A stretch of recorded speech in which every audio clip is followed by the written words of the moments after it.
Welcome to the Scandinavian Mind podcast, our weekly show about how technology is changing the creative industries.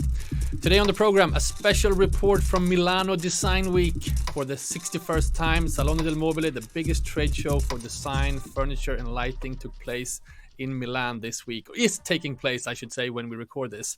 It's a return to its original spring slot after the pandemic, and with it a series of events, exhibitions and product launches across the city. Today, we will get a report from the event and talk about our favorites from the show from both established brands and up-and-coming designers, including Alcova, Casina, and Prowl Studio. Why fashion brands are betting on the Design Week. Louis Vuitton, Fendi, Loewe, Hermes, the works. Everyone's there. Nike's new sustainability initiative and our impressions from Euroluce, the lighting exhibition that takes place every other year. My name is Konrad Olsson, editor-in-chief and founder of Scandinavian Mind. And recording from Milan, our editor-at-large for design and communication, making a comeback on the show, Ilenia Martini. Ilenia, how are you? Hi, I would lie if I tell you that I'm not tired. As it should be, as it should be. You've been walking around Milan, and welcome back to the show, by the way. It's always great to have you. Thank you for having me. So let's get into it. I love that the fact that you are there right now, so you can give us the vibe straight from the source. The show is back in its original slot, as I mentioned. It's been 4 years since they held the show in April, obviously due to the pandemic. That's right. What's the general mood in the industry? There's everybody seems to be glad that we're not in that crazy heat of last year in June. So the weather, we've been blessed with good weather, except for 2 very long rainy days. But that didn't stop anyone because the city is bustling with people from all over the world.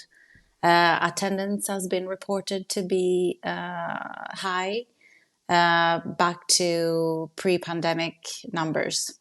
I feel like the design industry is kind of the last industry that had to pick itself up after the pandemic, because I think since lead times are so long and putting a show together is much more logistically challenging than, say, a fashion week, which we cover. So I imagine that our friends at brands and editors are happy to be back. So let's get into some of the impressions. You wrote an article, we should say, it's up on scandinavianmind.com about prior to the show, about some of our favorites. When you've been walking around now, let's get into some of your favorites to begin with. Yeah, sure. And just to confirm that is true, challenges with construction and so on have been a real thing. Everybody has been scrambling to get everything done on time. So exhibitions have this year been a challenge. But walking around, I would say it feels very inspiring to see so many people and so many exhibitions back, and the morale is very high. There is this year split in 3 sections, let's say, because Salone del Mobile has the Euroluce, as you mentioned. And the fair this year, for the first time, has been restructured. So that has been, an adjustment for a lot of people that were used to the classic structure of ground floor and upper level. So how has it been restructured? So anyone who, if you haven't been to Salone, it's one of the biggest trade or fair grounds in the world. I think it's just a huge area. I've been many times. It's been a while, obviously. But so how has it changed?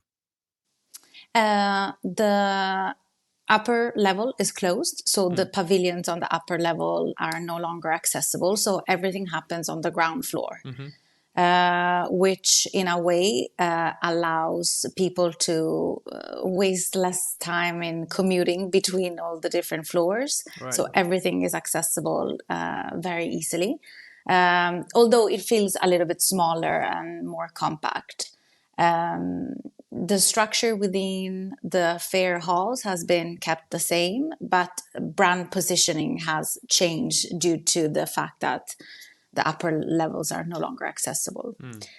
So there were, of course, fights for positioning. Who has the biggest budget wins most of the times. As it should be, yeah. And we saw some crazy things this year in the sense that people went all in. Some historic Italian brands have actually tripled their space. So we're looking at a fair stand of 4,000 square meters on 2 floors with proper staircases. Wow. And so we're looking at proper architecture, which is a first.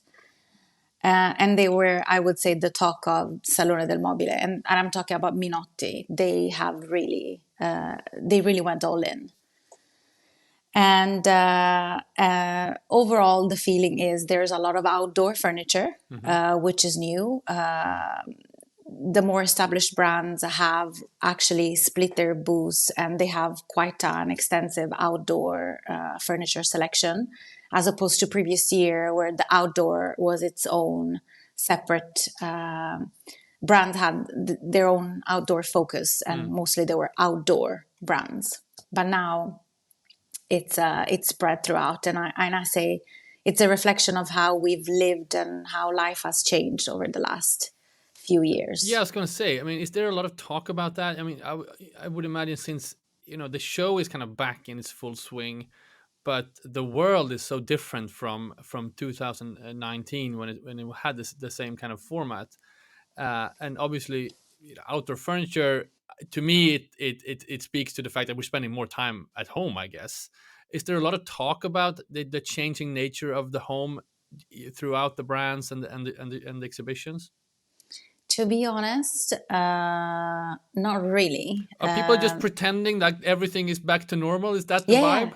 absolutely. Like nothing happened. Everything Okay. is just like back to pre-pandemic times. We don't want to talk about the pandemic or any changing No. behavior at all. Okay. No, absolutely not. That was the general feeling. So the slight shift in perception has been with the amount of outdoor furniture. So it's quite evident that that's the only big change. There's no longer the spaces have been divided and presented in the same manner as pre-pandemic times, and actually budgets have, for some companies they have shrunk so much that they're not even showing anything during this Milan Design Week, but for others the budgets have just doubled compared to previous years. Let's talk about some favorites. Some of the brands that caught your eye and that you liked. I would say Gallotti e Radice did a good job. They split the booth in a very classic yet modern way, brought lots of styling, good use of materials, colors. I would say they called my name. And one thing I noted, there's a lot of fashion brands doing many different things during Design Week. We've seen this before, how fashion is kind of approaching Design Week and using it as a platform for product launches and so forth, kind of elevating their brands.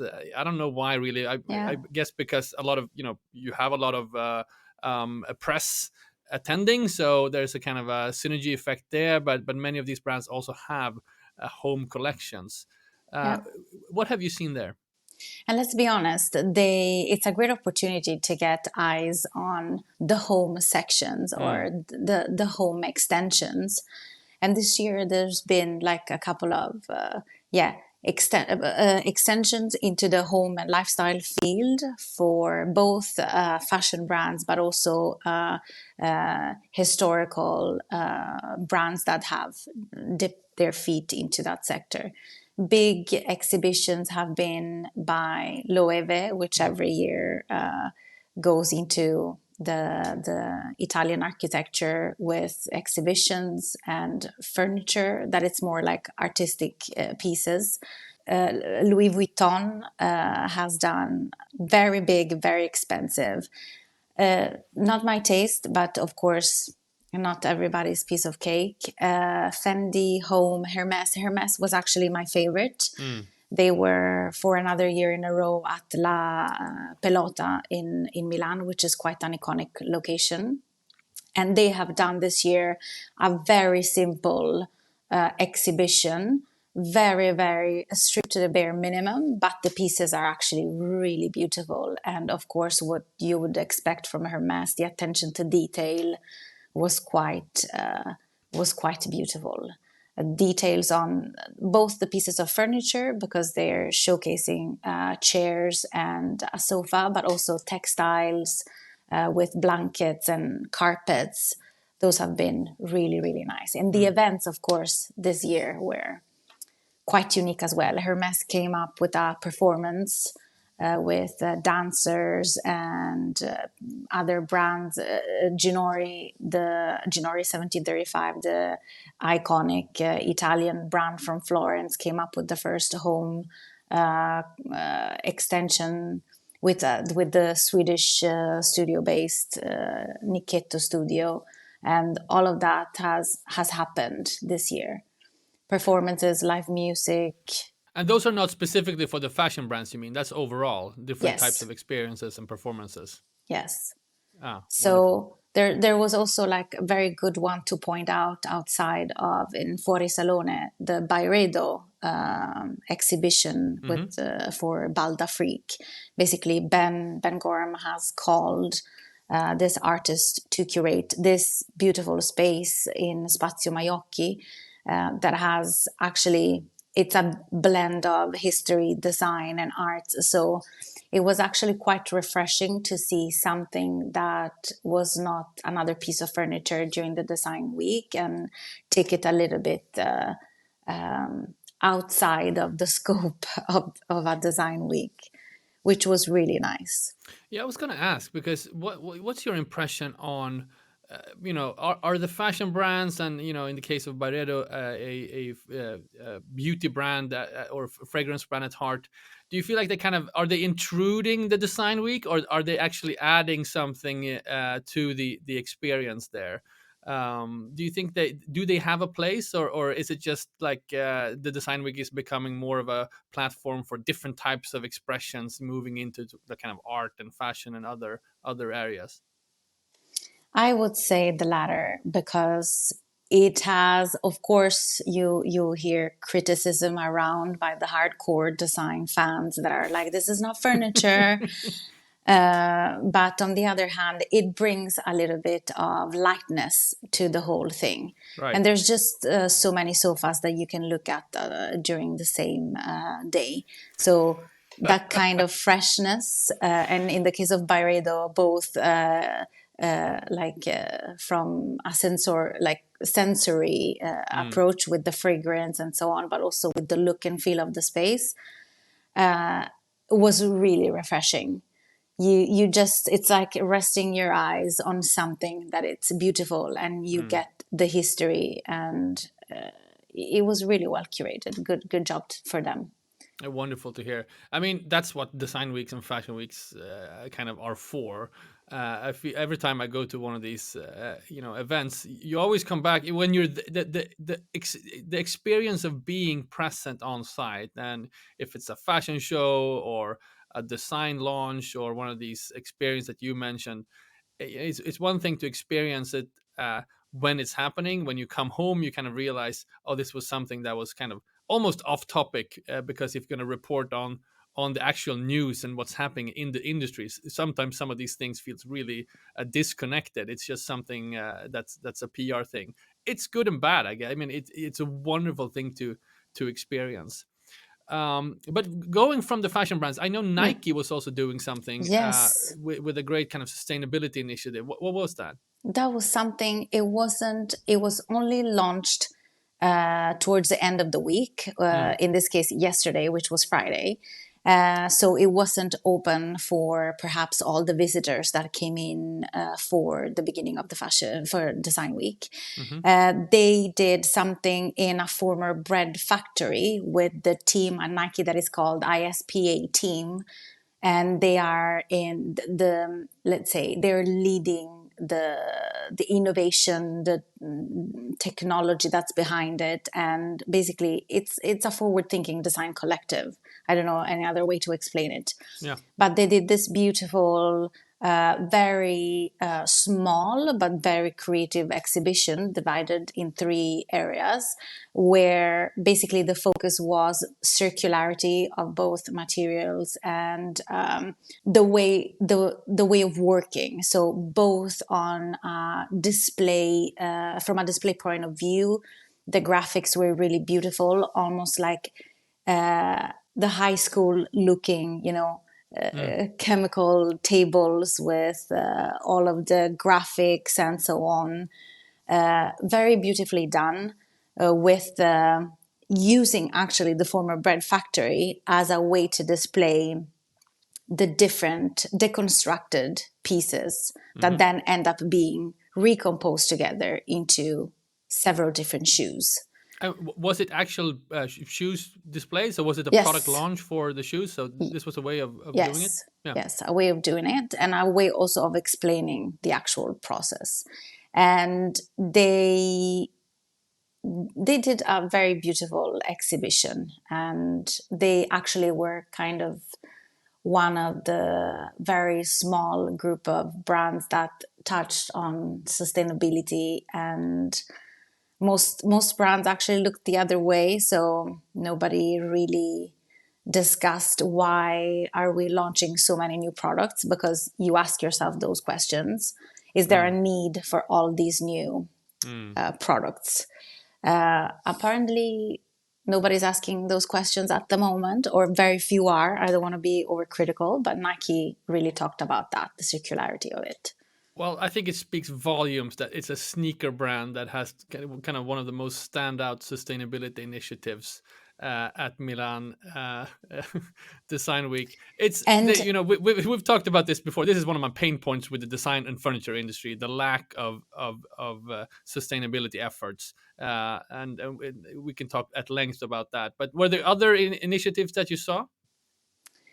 Alcova has been, yet for another year, the point of attention for a lot of visitors and press as well, because the space, it's in a new location this year. It's in a place called Ex Macello, and of course it's quite vast, and it has a very good mix of both independent artists and designers with let's say brands that are known but not the really high-end brands that have their own space. Very beautifully curated, and I would recommend anyone else that is in Milan this week to go check it out. There's some exhibitions within Alcova that also touch on sustainability from independent designers. And there's like new materials being explored, like hemp for chairs, like the Prowl studio that we talked about in the article. And then there's the classic spaces like Rossana Orlandi, that they are the icons in Milan when it comes to design spaces, and they've also had beautiful they have a beautiful exhibition there as well. They've asked a group of designers to use the same piece of wood that has been that basically, because of a thunderstorm, a big huge branch fell, or a tree fell, and they asked the designers to use the same piece of wood and find ways to use it. So some designers came up with a table, like the Rome-based studio, Nessi Studio. They've done quite a sculptural table, and others chairs, seating. So very creative in that sense. Well, it's good to hear about these projects, but it feels to me almost like these are conceptual projects, or they are coming from kind of up and coming designers like Prowl Studio. I have to touch on this. Why is this, do you think? Why doesn't the design industry have more projects that talk about sustainability, the way we use materials? carbon emissions, all these topics that are so prevalent and present in kind of society today? I think the good thing, let's start there, is that a lot of brands are indeed coming up with re-editions of products with the use of new materials that are, let's say, friendlier to the environment. But I still think that, and maybe this is very harsh of me to say, the aesthetics of a good exhibition is not to be compromised with anything else, actually, because what sells, it's a beautiful set, it's beautiful furniture displayed in a beautiful setting. So the more historical or well-established brands are not touching on any of these topics at all. Some have been talking about producing, let's say, chairs that could be completely disassembled and then disposed, but there's still glue. So it's very, let's say, the majority of well-established brands this year just looked the other way and did not want to focus on this. Well, the majority of established brands are looking the other way. It kind of makes me depressed, and it speaks volumes that, that the biggest sustainability exhibition was done by a sports fashion brand, Nike. But we praise all the initiatives that are there and hope that the design industry is moving in the right direction. When we've been talking today, we haven't mentioned that much of the Nordic designers. I think it would be interesting just to touch upon who was there, or why they weren't there, because it feels like a lot of the Swedish brands were kind of betting on the Stockholm edition that was earlier this year, or maybe they're going to Copenhagen in a month during the 3 days of design. What's your impression on kind of the Scandinavian or Nordic presence at Milano? There wasn't much happening, actually. Of course, we had Vestberg at Euroluce, but in terms of Scandinavian brands, there wasn't much, actually, which is understandable in a way because budgets here are much higher compared to like Stockholm editions or Stockholm Furniture Fair. But on the other hand, it's the limitation of always like focusing on the market that you're in and not doing great at export. And that is also, Scandinavian brands' Achilles heel. So that is, if anyone is listening of those brands, I would recommend you look into Fuori Salone spaces and do something there, because there is opportunities. And Norwegian presence every year does their exhibition, and that is always like high quality. And they were present this year as well. But of course, there were lots of Scandinavian designers and brands just walking around the halls without exhibiting in this design week.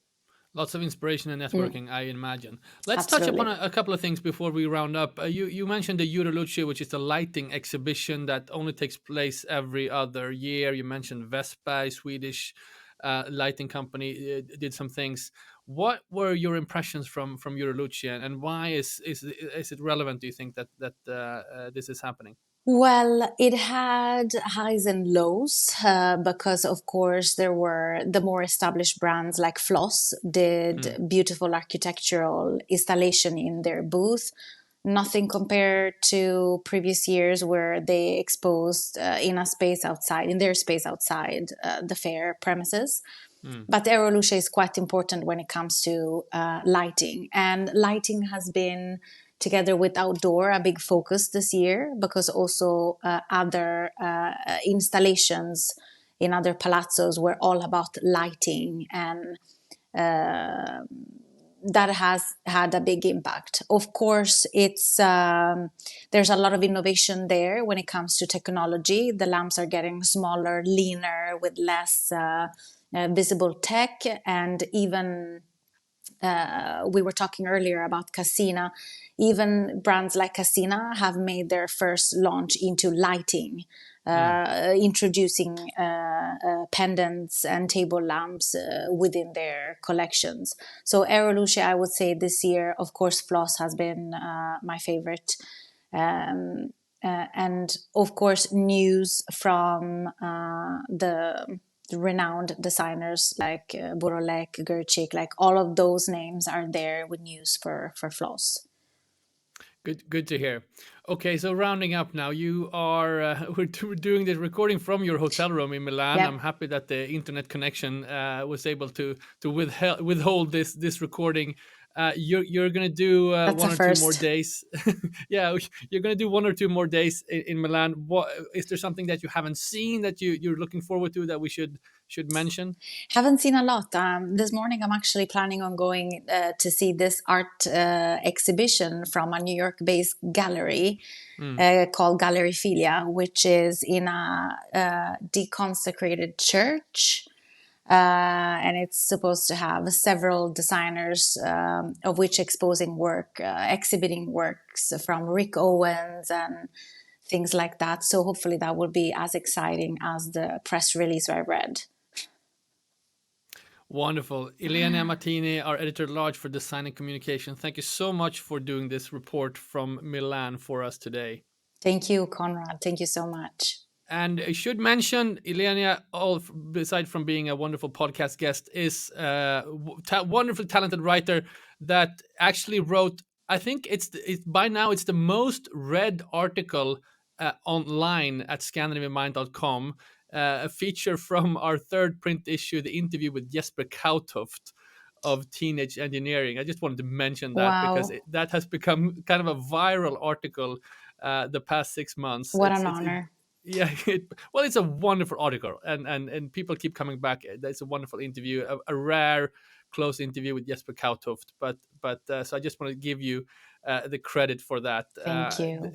And it speaks to the very intense community that is around Jesper and his work, because there were some Twitter accounts that started quoting this article and linking to it, and it just for a few weeks it just blew up our traffic on our website. Well, very well. Let's make more of that.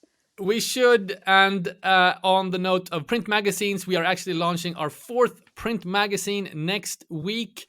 You can now pre-order it. Go to scandinavianmind.com and you'll get a link to our distribution partner Papercut, one of the wonderful magazine stores here in Stockholm that is distributing our magazine. So go and sign up for that. Also, if you don't already, sign up to our newsletter. Visit scandinavianmind.com/newsletter not to miss out on any upcoming content and events. Until next time, thank you, Ilenia, and goodbye. Thank you.